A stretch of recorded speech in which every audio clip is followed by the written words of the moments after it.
Hey, what's up guys? Jim Gaming is back. Ngayon, tuturuan ko kayo. Wait, intro muna. At yun, tuturuan ko kayo kung paano gumawa ng lobo sa Minecraft. Walang add-ons. Kahit hindi na pa. Walang add-ons. Basta, yan nyo lang yung wala akong resource packs. Ito, diba? Stay on nyo lang yung education edition nyo.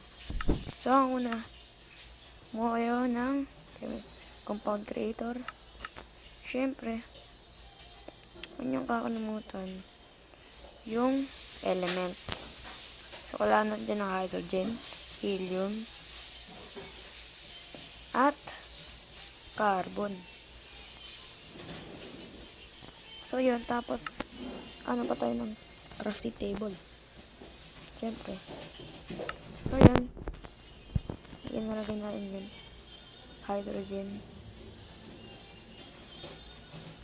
3, 4, 5, 6, 7, 8. At carbon naman.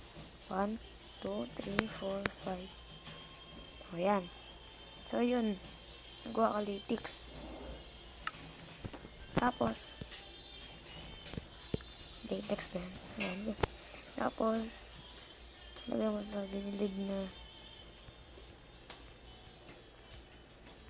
ang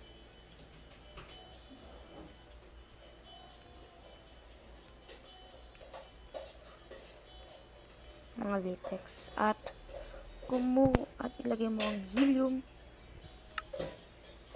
Okay ka ng tali sa ibaba at kung anong gusto mong dye. So, siyempre, favorite kong color orange, kaya orange.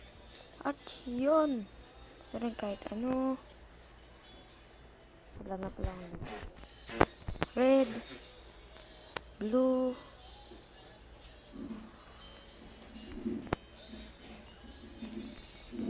yellow, kahit ano min.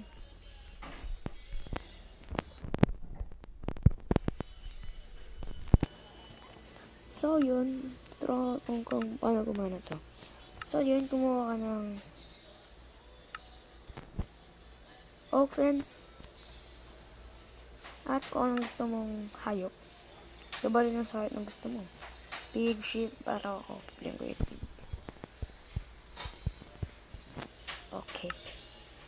So, yun. Ganito siya gumana.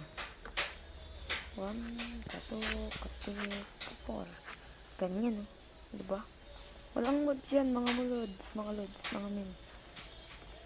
Tanggawin na lang yun ng kanina. At nyari, ito, pig. Attach. Lili pa din siya, di mo na siya kayang mahabol. Okay? So, yan. Doon na nagtatapos ang ating video. Ay, huwag niyo kalimutan mag-like, share, subscribe to my YouTube channel. And so, bye and peace.